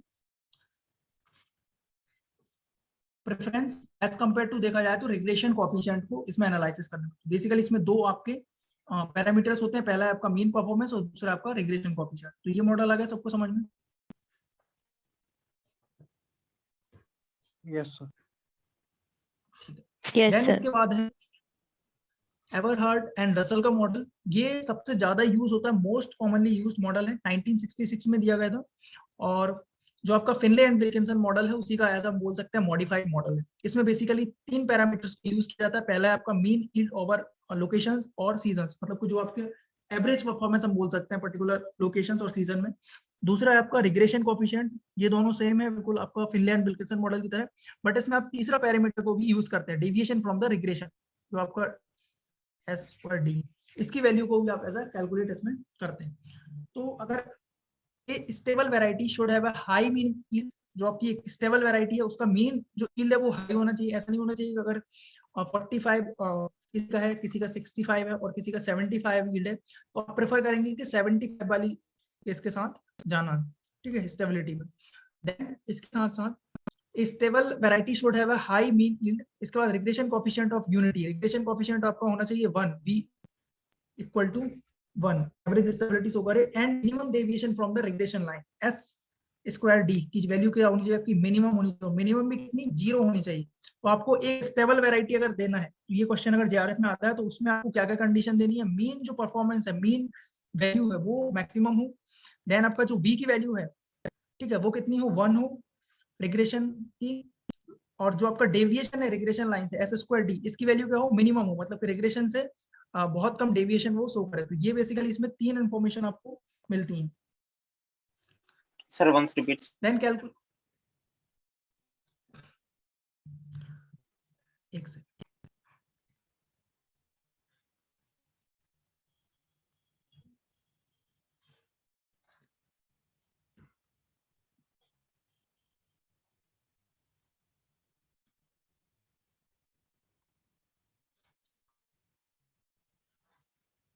इसमें हम जो हमने फर्स्ट वाला फिनलैंड विल्किंसन मॉडल लिया था उसमें आपने 2 पैरामीटर के बारे में डिस्कस किया था। पहला है मीन, देन इसके बाद आपने रिग्रेशन कोएफिशिएंट। इसमें आप तीसरा जो कंपोनेंट होता है थर्ड तीसरा पैरामीटर वो है आपका deviation from the regression line S²D। इन तीनों के बारे में स्टडी करते हैं। तो अगर एक स्टेबल वैरायटी है, मतलब कि जो वैरायटी का परफॉर्मेंस स्टेबल रहेगा, तो वो वैरायटी किस तरह की होगी? तो सबसे पहली कंडीशन है उसके लिए मीन परफॉर्मेंस क्या होनी चाहिए? मैक्सिमम होनी चाहिए, मैक्सिमम ये हाई होना चाहिए। बी की जो वैल्यू है ये इसकी वैल्यू कितनी आनी चाहिए? 1 आनी चाहिए। मतलब कि जो इसका इफेक्ट है एवरेज स्टेबिलिटी इसकी कैसी हो? एवरेज स्टेबिलिटी ये यहाँ पे शो करे। देन जो आपका रिग्रेशन से डेविएशन है, मतलब कि जो इसमें रिग्रेशन से डेविएशन कितना होना चाहिए? ये 0 होना चाहिए, या बोलते हैं तो हम मिनिमम है। तो ये क्या है आपको एक पर्टिकुलरली जो आपकी वैरायटी है स्टेबल वैरायटी के लिए ये कंडीशन है। बाकी अगर कंडीशंस आती हैं जैसे कि लो यील्ड है, अगर जो इसकी बी की वैल्यू रिग्रेशन की वैल्यू 1 से ज्यादा जाती है, तो ये सारी कंडीशंस, या जो डेविएशन है वो 0 से ज्यादा है, तो ये सारी कंडीशंस बताती हैं कि जो आपकी वैरायटी है वो कैसी है? नॉन स्टेबल है या कम स्टेबल है। नॉन स्टेबल कंपेरिजन अगर बोले हम एज अ लो स्टेबिलिटी वो शो करेगी। अब आगे समझ लो। Yes sir. ठीक। देन कैलकुलेशंस की बात करें तो ये भी कैलकुलेशंस सिंपल है as compare to the other models of stability. Basically जो इसका पीछे रीजन क्या है कि आप एवरहर्ट एंड रसेल का मॉडल बहुत ज्यादा यूज करते हैं। ये बेसिक रीजन यही है कि इसमें जो बाकी के कंपैरिजन में ये सिंपल है, और जो इन्फॉर्मेशन मिलती है बेसिकली मॉडल से आपको जनरली सेम इन्फॉर्मेशन मिलती है। जैसे इसके बाद बात करें एक्सपेंडिचर क्या क्या इन्वॉल्व होता है। Lesser than the expensive Freeman and Perkins के कंपैरिजन में इसमें आपको कम एक्सपेंसेस लगते हैं। इसके भी 2 डिमेरिट्स हैं basically. It does not provide the independent estimations of mean performance and environmental index. इसमें आप मीन परफॉर्मेंस और एनवायरमेंटल इंडेक्स को इंडिपेंडेंटली एस्टिमेशंस नहीं कर सकते हैं। इसके साथ साथ इसमें एक और प्रॉब्लम आती है आपको कि इसमें आप combined estimations of environmental sum of square and interactions को कैलकुलेट करते हैं, जो कि नॉट प्रॉपर। तो ये बेसिकली है, अगर S²D = 0 आ रहा है और जो B की वैल्यू ये अगर 1 से कम है, 1 से ज्यादा है, तो then suitable for the highly favourable environment, मतलब कि आपको पर्टिकुलर इंटेंसिव फार्मिंग में यूज कर सकते हैं। और S²D = 0 और B = 1 आ रहा है, तो देन ये स्टेबल वैरायटी को आपको रिप्रेजेंट कर रही है यहाँ पे। देन ये इसकी इनोवा टेबल बनती है, जिसको आपको जनरली यहाँ से JRF में क्वेश्चन आने के चांसेस कम है। बेसिकली देन पर्किंस एंड जो जिंक्स का मॉडल है, थर्ड मॉडल है ये बेसिकली आपका। और इसमें क्या होता है कि जो आपका वेरिएंस है, बाकी जो दोनों मॉडल हमने पढ़े हैं अभी तक, उनके कंपैरिजन में ये वेरिएंस का पार्टीशन काफी अच्छे तरीके से करता है। और इसमें भी आपके तीनों पैरामीटर्स यूज होते हैं, जैसे मीन यील्ड हुआ आपका, ओवर लोकेशंस एंड सीजंस, दूसरा आपका रिग्रेशन कोएफिशिएंट, और तीसरा आपका deviation from the regression. Calculations की अगर बात करें, इसमें थोड़ा डिफिकल्ट होता है एवरहर्ट एंड रसेल मॉडल की कंपैरिजन में, बट सिंपल है आपका फ्रीमैन एंड पर्किंस मॉडल। जो फोर्थ मॉडल है उस कंपैरिजन में थोड़ा सिंपल है, बट एवरहर्ट एंड रसेल मॉडल की कंपैरिजन में थोड़ा हार्ड होता है। इसमें बेसिकली जो आपका वेरिएशन होता है उसको 3 फ्रैक्शंस में डिवाइड किया जाता है, या उसको बोलेंगे तो इसमें पहला जीनोटाइप, एनवायरनमेंट और जीनोटाइप इनटू एनवायरनमेंट के बेसिस पे इसमें वेरिएशन को डिवाइड किया जाता है। देन एक्सपेंडिचर की बात करें तो lesser expensive than Freeman and Perkins model, और लेस एरिया की रिक्वायरमेंट होती है इसमें। मेन ड्रॉबैक क्या है इसमें? Does not provide independent estimations of mean performance and environmental index को ये नहीं कर सकता। यही प्रॉब्लम आपकी एवरहर्ट एंड रसेल मॉडल में आती है, और ये इसकी इनोवेटिव है। देन इसके बाद लास्ट और जो आपका फोर्थ मॉडल है स्टेबिलिटी एनालिसिस का, वो है आपका फ्रीमैन एंड पर्किंस मॉडल। ये basically provide better partitioning of variance than other 2 models. इसमें बेसिकली जो पैरामीटर्स हैं, इसमें भी तीनों पैरामीटर्स यूज करते हैं, मीन यील्ड, ओवर लोकेशंस और सीजन, रिग्रेशन कोएफिशिएंट और deviation from the regression line. Then calculations की बात करें, सबसे ज्यादा डिफिकल्ट मॉडल बाकी कंपैरिजन में यही है। पार्टीशन की अगर बात करें, इसमें जीनोटाइप एनवायरनमेंट और जीनोटाइप इनटू एनवायरनमेंट इंटरेक्शंस, ये तीनों के बारे में इसमें तीनों फ्रैक्शंस में इसको डिवाइड किया। एक्सपेंडिचर की बात करें, मोर एक्सपेंसिव होता है, जो हमने मॉडल्स पहले डिस्कस किए हैं उनके कंपेयर में। इसकी एडवांटेज क्या है कि इसमें इंडिपेंडेंट एस्टिमेशंस कर सकते हैं आप मीन परफॉर्मेंस और एनवायरमेंटल इंडेक्स का। तो जो आपने एवरहर्ट एंड जो रसेल का मॉडल के बारे में डिस्कस किया था, उसके में जो आपके डीमेरिट आ रहा था, वो आप इसमें को कम कर सकते हैं यहाँ से, उस ड्रॉबैक को। तो independent estimations of mean performance and environmental index, ये इसकी इनोवेटिव है। तो देन ये आपको बेसिकली नहीं करनी है। देन इसमें 2 डीमेरिट्स अगर देखें हम इस मॉडल के पर्टिकुलरली, तो analysis of this model is a difficult. पहली दिक्कत तो यही है कि बाकी कंपैरिजन में ये सबसे ज्यादा डिफिकल्ट मॉडल है आपको। देन सेकेंडली क्या है कि ये separate estimations of mean performance and environmental index को आपको कैलकुलेट करने में कॉस्ट ऑफ एक्सपेंडिचर बढ़ जाती है इसमें। तो ये 2 प्रॉब्लम्स है, बाकी इसके साथ जो नॉर्मल प्रॉब्लम्स अगर देखें तो वो कम है। पहली आपकी ये क्या है, डिफिकल्ट है, और दूसरा इसके साथ आपको कॉस्ट की प्रॉब्लम मिलती है अगर आप पर्टिकुलर सेपरेट एस्टिमेशन करते हैं मीन परफॉर्मेंस और एनवायरमेंटल इंडेक्स का उस कंडीशन में। देन अगर कंपैरिजन करें तीनों जो मॉडल्स हैं उसका, तो the ranking of varieties for stability remains the same in these models.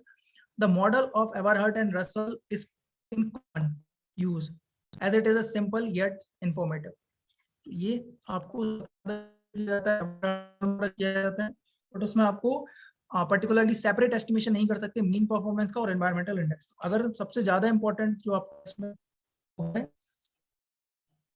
तो ये जो टेबल है, जो अभी तक हमने चारों मॉडल के बारे में पढ़ा है, तीनों मॉडल के बारे में 3-4 जो मॉडल हैं आपके जो हमने डिस्कस किए हैं, तो ये चारों मॉडल में से आपको सबसे ज्यादा पता होना चाहिए कि डिफरेंसेस कहाँ पे हैं, कौन सा मॉडल आपको कब लगाना है। तो बेसिकली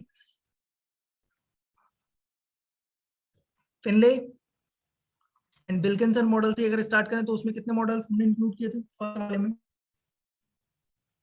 2 पैरामीटर, कौन कौन से? मीन यील्ड और कौन-कौन से? Regression. Mean and regression coefficient. हाँ, पहले वाले में हमने 2 उसमें किए थे। देन अगर बात करें एवरहर्ट एंड रसल्स, ये तीनों में आप 3 कंपोनेंट यूज करते हैं, mean performance over locations and environment, and then इसके बाद है आपका रिग्रेशन लाइन, और देन है deviation from the regression line. Then अगर बात करें फ्रिक्शंस ऑफ वेरिएशंस, जो आपका एवरहर्ट एंड रसल है, इसमें आपको 2 तरीके से वेरिएशन को हम डिवाइड करते हैं। पहला है आपका जीनोटाइप और दूसरा आपका environment plus genotype into environment का interactions. Then Perkins and Jinks का जो मॉडल है उसमें 3 कंपोनेंट में इसको डिवाइड किया है, और फ्रीमैन एंड परकिंस में इसको 3 कंपोनेंट में इसको डिवाइड किया है।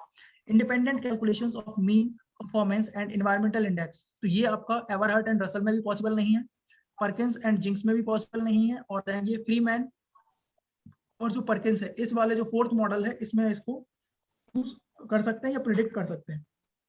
देन ये degree of freedom of environment 1 E-2 E-2। Calculations की बात करें तो सबसे ज्यादा जो डिफिकल्ट है अपना फ्रीमैन एंड परकिंस का मॉडल है।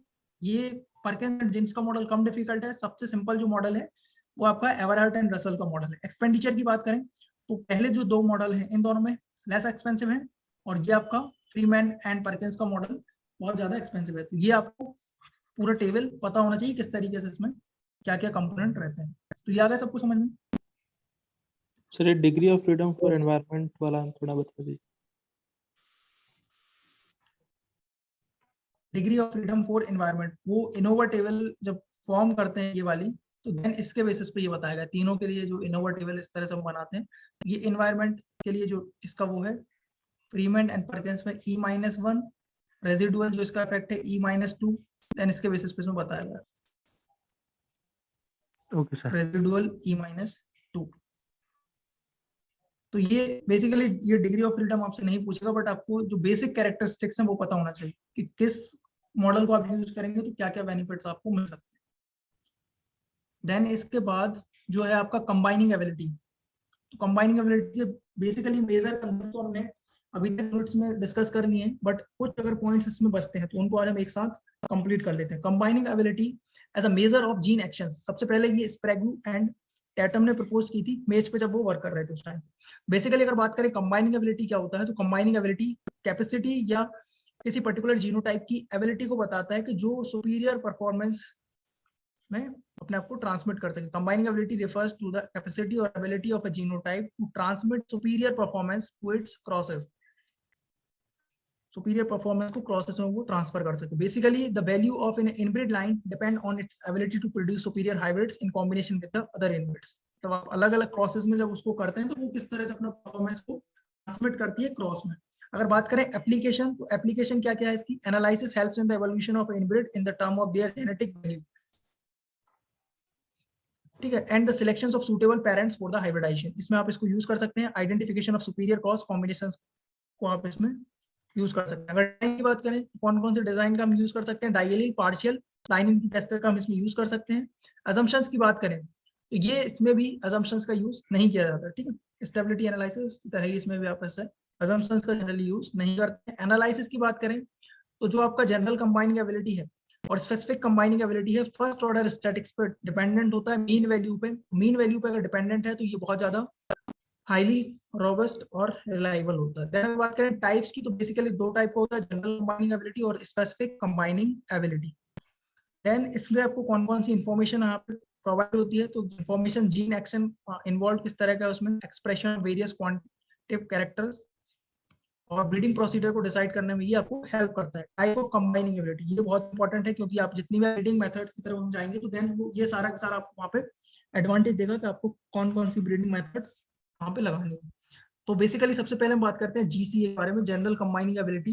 तो जनरल कंबाइनिंग एबिलिटी आपको क्या बताती है, एवरेज परफॉर्मेंस बताती है। जब हम एक किसी पर्टिकुलर जीनोटाइप का डिफरेंट जीनोटाइप से या इनब्रीड के साथ क्रॉस करते हैं तो ये एक आपका एवरेज परफॉर्मेंस होता है। जैसे कि आपको एक ये है पी का, अलग अलग पेरेंट के साथ हम क्रॉस करते हैं, पेरेंट 1, पेरेंट 2, पेरेंट 3, पेरेंट 4, तो इनका जो एवरेज परफॉर्मेंस आएगा ये आप क्या बताता है, जनरल कंबाइनिंग एबिलिटी उसकी। जैसे इसका 35 आया, इसका 25 क्विंटल पर हेक्टेयर है, इसका 30 क्विंटल पर हेक्टेयर है, और देन एक और है आपका उसका 35 क्विंटल पर हेक्टेयर है।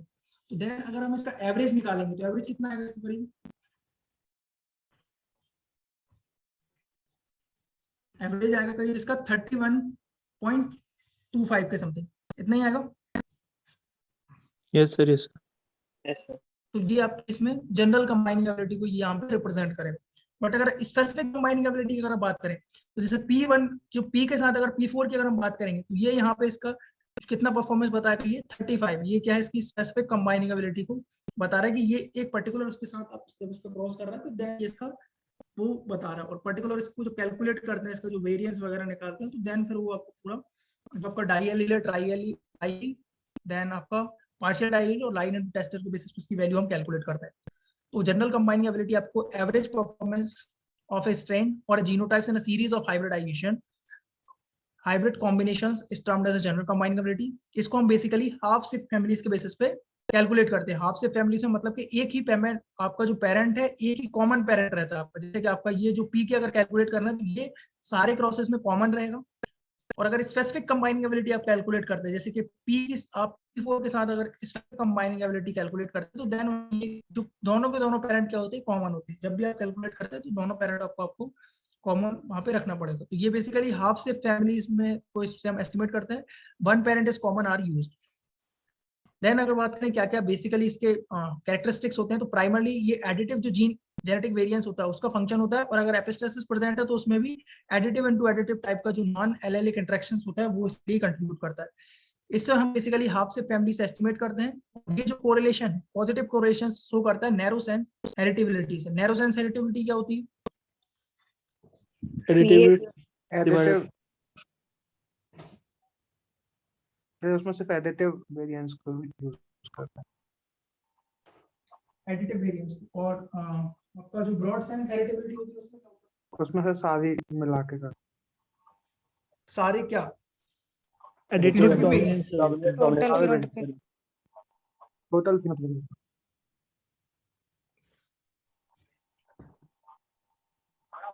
तो बेसिकली जो आपका जनरल कंबाइनिंग एबिलिटी है तो ये आपको बताता है किसके बारे में, नैरो सेंस हेरिडिटेबिलिटी के बारे में बताता है। मतलब कि एडिटिव जो आपका कंपोनेंट है उसके बारे में आपको यहाँ से क्या मिलती है, इंफॉर्मेशन मिलती है।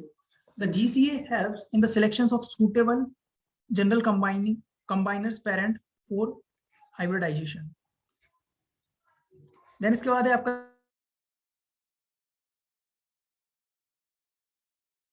क्रॉस में इसका परफॉर्मेंस देखा जाता है। Performance of a parent in a specific cross is known as specific combining ability. The SCA effect to the deviations of the particular cross from the general combining ability. जैसे कि आपके 15 the parent give good performance in all the crosses. तो basically आपको जो mean है उसके comparison में हम इसको कैलकुलेट करते हैं कि कोई अगर मीन के जनरल के अगर कंपैरिजन में अगर देखें तो कौन सा क्रॉस आपको ज्यादा अच्छा परफॉर्मेंस देगा। जो ज्यादा अच्छा परफॉर्मेंस देगा आपको आप उसको एज अ रिलीज कर सकते हैं। Basically specific combining ability variance dominance variance का फंक्शन होता है, बट अगर एपिस्टेसिस अगर प्रेजेंट है तो ये एडिटिव इनटू डोमिनेंस और डोमिनेंस इनटू डोमिनेंस टाइप के नॉन एलेलिक इंटरेक्शंस को ये शो करेगा।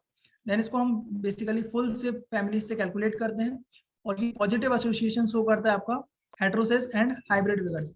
जितना ज्यादा डोमिनेंस इंटरेक्शन देखने को मिलेगा उतना ज्यादा ही हेटेरोसेस और हाइब्रिड विगर, मतलब कि आपको हाइब्रिड ब्रीडिंग इसके लिए करनी चाहिए अगर स्पेसिफिक कंबाइनिंग एबिलिटी ज्यादा देखने को मिलती है।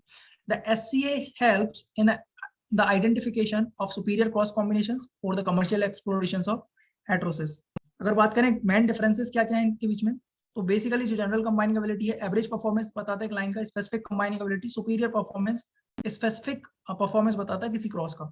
हाफ शिप फैमिली से कैलकुलेट करते हैं फुल शिप से, ये बेसिकली रिलेशनशिप शो करता है नैरो सेंस हेरिडिटी से, और ये आपको हेटेरोसेस से रिलेशनशिप शो करता है specific combining ability. Result due to the general combining ability additive gene action से रिलेशनशिप शो करता है, जबकि आपका specific combining ability non additive जो जीन एक्शन होते हैं उससे रिलेशन शो करता है। जनरल कंबाइनिंग एबिलिटी का बेसिकली हम यूज करते हैं पेरेंट्स फॉर हाइब्रिडाइजेशन, कौन से पेरेंट का आपको हाइब्रिडाइजेशन में यूज करना है, और जबकि हम स्पेसिफिक कंबाइनिंग एबिलिटी का यूज इसलिए करते हैं कि आप सुपीरियर क्रॉस कॉम्बिनेशंस को पहचान सके। जैसे आपने 15 क्रॉसेस किए हैं तो 15 क्रॉसेस में आप कौन से क्रॉस को यूज आगे लेके जाएं जिससे कि आप उसको रिलीज कर सके। तो ये आपको अगर पेरेंट को सिलेक्ट करना है हाइब्रिडाइजेशन के लिए तो देन आप जनरल कंबाइनिंग एबिलिटी के बेसिस कर सकते हैं। देन अगर सुपीरियर क्रॉस कॉम्बिनेशंस अगर आपको देखना है उसमें से निकालना है जो क्रॉसेस करवाए हैं आपने, तो देन आप उसको स्पेसिफिक कंबाइनिंग एबिलिटी के बेसिस पे निकाल सकते हैं। देन इसके बाद अगर देखें एस्टिमेशंस ऑफ कंबाइनिंग एबिलिटी के लिए एस्टिमेशंस का, तो बेसिकली वही 4 मेथड्स हैं जो अभी तक हमने 4 स्टेप्स हैं जो अभी तक हमने डिफरेंट बायोमेट्रिकल टेक्निक्स में डिस्कस किए थे। पहले आपका सिलेक्शन ऑफ जीनोटाइप्स, दूसरा है मेकिंग सिंगल क्रॉसेस। वो बेसिकली आपका डिपेंड करता है कि आपने किस तरीके की डिजाइन यूज की है।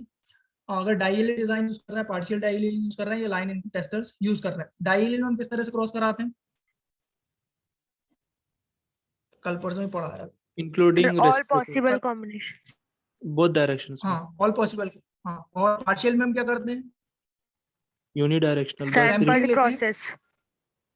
NS reciprocal, डिवाइड बाय 2, और लाइन इनटू टेस्टर्स में क्या करते हैं, मेल जितने मेल होंगे उनको उतनी फीमेल के साथ क्रॉसेस कर देंगे, तो MF क्रॉसेस आपको बनते हैं। तो ये बेसिकली 3 टेक्निक्स हैं डिफरेंट, उनके अकॉर्डिंग आपको क्रॉसेस करना रहता है। ठीक है, types of crosses, single crosses, top crosses and poly crosses, ये भी आप ऐसे कर सकते हैं कंबाइनिंग एबिलिटी को मेजर करने के लिए। देन इसके बाद है इवैल्यूएशन ऑफ मटेरियल, जो आपने मटेरियल को क्रॉसिंग करवाए हैं उनको पर्टिकुलरली आप इवैल्यूएट करते हैं रेप्लिकेटेड यील्ड ट्रायल में लगा के, देन जो रिकॉर्ड होंगे पॉलीजेनिक या क्वांटिटेटिव ट्रेड को उनको आप कैलकुलेट करते हैं, देन बायोमेट्रिक टेक्निक्स को यहाँ पे उनको अप्लाई कर देना। तो देन ये सारी की सारी टेक्निक्स आपने पढ़नी है, सबको समझ आ गई है ना ये तीनों? Yes sir. ठीक है, तो डाइएलिल जो क्रॉस एनालिसिस होता है हमने पहले ही पढ़ा था कि इसको यूज कर सकते हैं कंबाइनिंग एबिलिटी एनालिसिस को full single crosses in a defined fashion. अगर आपके पास n पेरेंट्स हैं तो क्रॉसेस कितने बनते हैं, n-1/2। अगर रेसिप्रोकल ली है तो रेसिप्रोकल को अगर आप एक्सक्लूडिंग करते हैं तो कितने आते हैं, 2 आते हैं डिवाइड बाय 2। अगर रेसिप्रोकल हम इसमें इंक्लूड करते हैं तो कितने आता है, n-1। विथ रेसिप्रोकल कितना आएगा, n-1। विदाउट रेसिप्रोकल कितना आता है, n-1/2, क्योंकि संख्या उसमें डिवाइडेड हो जाती है। Biometrical designs, graftings, this designs provide estimates of both GCA and specific combining ability का वेरिएंस और इफेक्ट दोनों के बारे में ये आपको इन्फॉर्मेशन देता है। मेन डिसएडवांटेज अगर बात करें तो आप इसमें only limited number of parents को यूज कर सकते हैं, जो कि आपका 10 से 12 पेरेंट्स। इसके बाद अगर बात करें पार्शियल टू डाइएलिल एनालिसिस, तो इसमें आप पर्टिकुलरली केवल एक लिमिटेड नंबर ऑफ पेरेंट्स को ही हम एज अ यूज करते हैं, मतलब जिनका आपने सैंपलिंग लिया उनका, और इसमें आप जो नंबर ऑफ पेरेंट्स है उसको आप 20 तक जा सकते हैं। इसमें बेसिकली जो नंबर प्रोसेस होते हैं equal to NS divide by 2, जहाँ पे S आपको रिप्रेजेंट कर रहा है सैंपल प्रोसेस को। K का फॉर्मूला क्या था, K का फॉर्मूला क्या है कि कितनी लाइन या अरे छोड़ के आपको प्रोसेस करवाने हैं। NS से निकालने से पहले आपको K निकालना पड़ता है। K का फॉर्मूला क्या है, n+1 minus n+1 - इससे आप क्या निकालते हैं, K की वैल्यू निकालते हैं, फिर आपको ये पूरा इसमें प्रोसीजर यूज करते हैं। देन इसकी जो S की वैल्यू है या तो n/2 हो सकती है या फिर इससे ज्यादा हो सकती है। तो ये बेसिकली, और N और S आपके क्या होने चाहिए, डिफरेंट होने चाहिए। देन इसमें बेसिकली आपको, सर एक बार जरा ऊपर कीजिएगा सर स्लाइड प्लीज। हाँ ठीक है, ये सारा समझा दिया मैंने बेसिकली उसमें।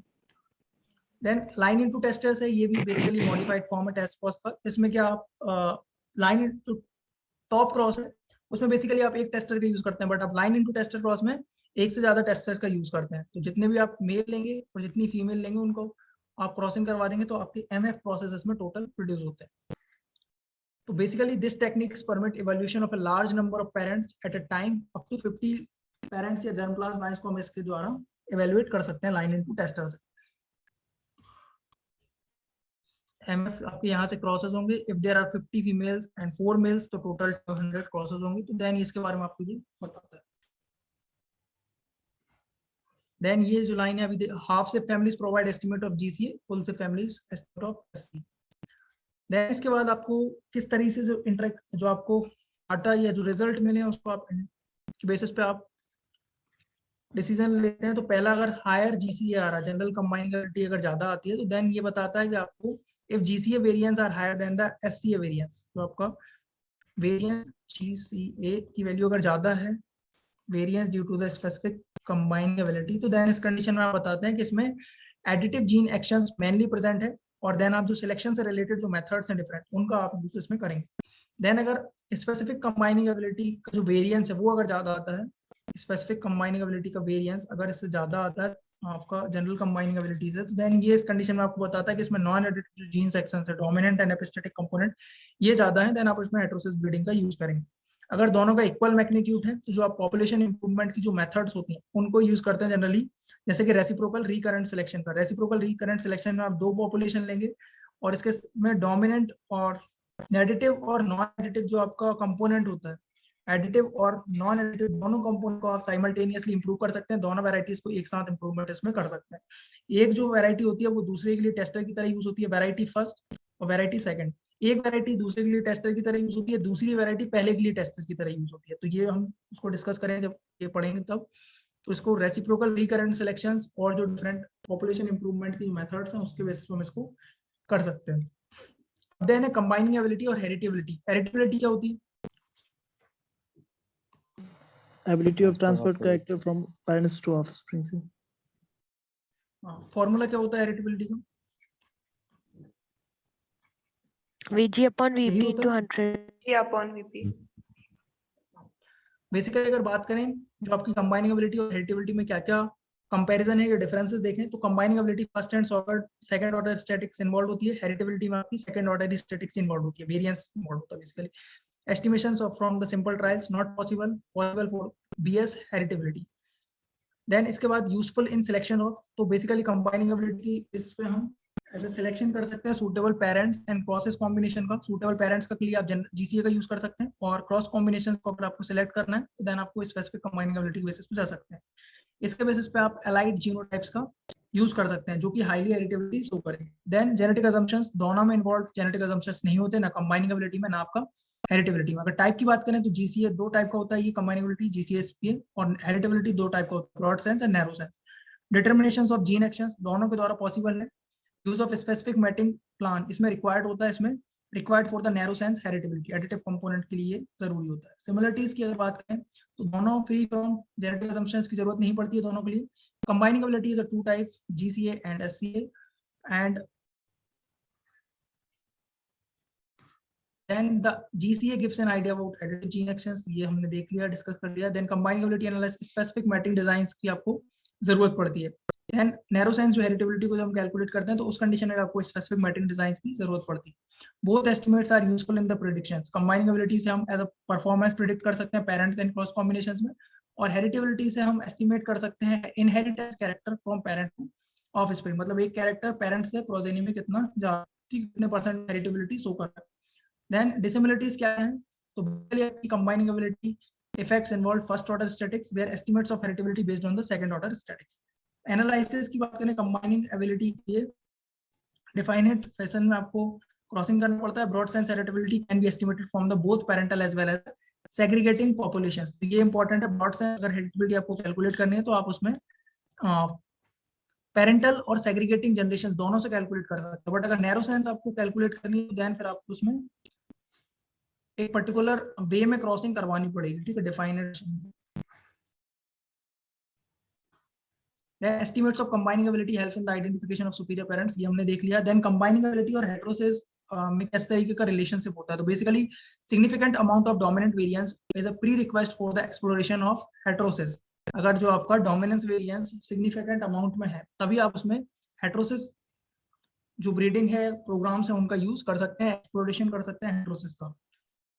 The specific combining ability variance is a measure of the dominance variance of ANOVA in the ANOVA of combining ability if the variance due to the specific combining ability significant by F test and due to the GCA is non-significant। आपका आना चाहिए specific combining ability का जो variance वो आना चाहिए significant, और जो आपका जनरल कंबाइनिंग एबिलिटी का वेरिएंस है अगर ये नॉन सिग्निफिकेंट आपका आता है, एफ टेस्ट आपने अगर ट्रायल में लगाया है, तो देन आप बता सकते हैं आपकी जो इसमें किस तरह का आपको प्रोग्राम लगाना है, तो देन आप उसमें हेटेरोसिस का यूज कर सकते हैं। And estimates specific higher than the GCA variance that indicate the dominance and epistatic interactions are predominant for the character.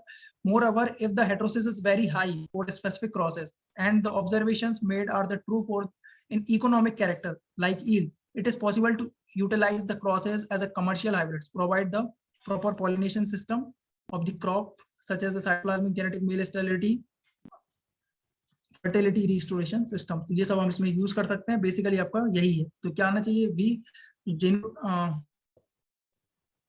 Variance due to the specific combining ability significant आना चाहिए, और ये जनरल कंबाइनिंग एबिलिटी का non significant आता है, तो then आप उसमें हेटेरोसिस ब्रीडिंग का यूज कर सकते हैं। मेरिट्स और डीमेरिट्स की अगर बात करें इसमें, combining ability analysis is useful for the, ये आप एक बार पढ़ के देख लेना, सारे के सारे रिपीट हैं शायद जहाँ तक।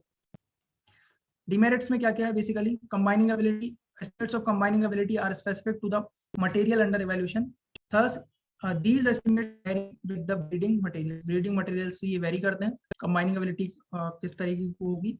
and combining ability analysis require at least 2 crop seasons की इसमें आपको जरूरत होती है। first crop seasons में आप the first crop seasons crosses are affected and second crop seasons the crosses are evaluated। पहले में आप affected नहीं, यहाँ पे प्रोसेस को हम बनाते हैं फर्स्ट क्रॉप सीजन में, देन सेकंड में आप उनको इवैल्यूएट करते हैं पर्टिकुलर कैरेक्टर का। तो ये बेसिकली आपका कंबाइनिंग एबिलिटी वाला जो टॉपिक है वो कंप्लीट हुआ है। यहाँ तक किसी को प्रॉब्लम?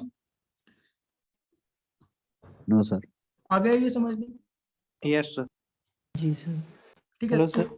ये बायोमेट्रिकल से हमने पूरा मतलब कि जो जितना भी आपका जीन एक्शंस वगैरह था, इसमें आपकी एक ऐसा कमांड हो गई कि अब आपको जो ब्रीडिंग मेथड्स है, जो डिफरेंट ब्रीडिंग मेथड्स हम पढ़ेंगे, और बाकी जो पूरी आपकी ब्रीडिंग है उसमें आपको बहुत ज्यादा प्रॉब्लम फेस नहीं करनी पड़ेगी। अगर आपको ये चीजें अगर यहाँ पे क्लियर नहीं होती, तो देन आपको हर यूनिट में उनको डबल से फिर आपको बताना पड़ता।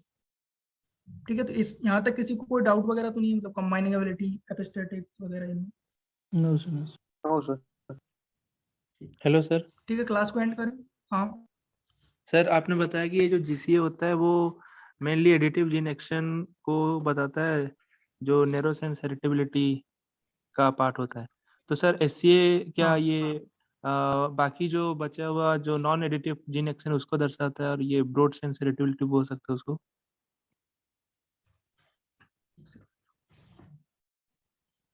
पहला क्या है कि जो आपने बोला है जीसीए जो है वो किसको दर्शाता है, एडिटिव कंपोनेंट को। ठीक है।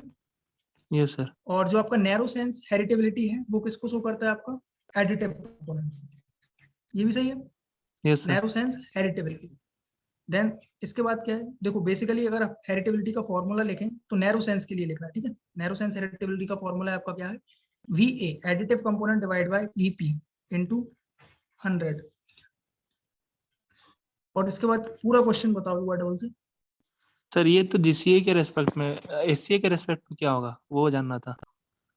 देखो SCA बेसिकली किसका कंट्रीब्यूशन है, आपका डोमिनेंट जो इंटरेक्शन या बोल सकते हैं कि नॉन एडिटिव जो कंपोनेंट होते हैं आपके। ठीक है।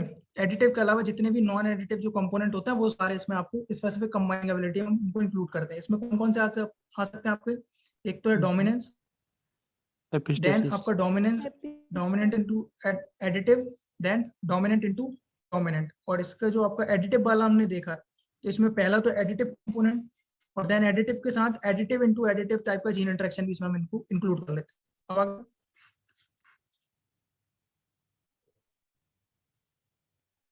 Hello. Yes yes sir. Yes sir. Sir एक और ठीक है। छोटा सा डाउट था सर। सर हेलो हाँ सर। सर हाँ। एक असर्शन रीजन में दिया था जो ट्रेटर एंड टर्मिनेटर टेक्नोलॉजीज होते हैं सर, वो इन्वायरमेंट के लिए हार्मफुल होते हैं सर, वो ट्रू था रीजन, बट कैसे होता है सर, वो थोड़ा पूछना था सर। एक सेकंड। कौन सी techniques? Sir traitor and terminator technology sir.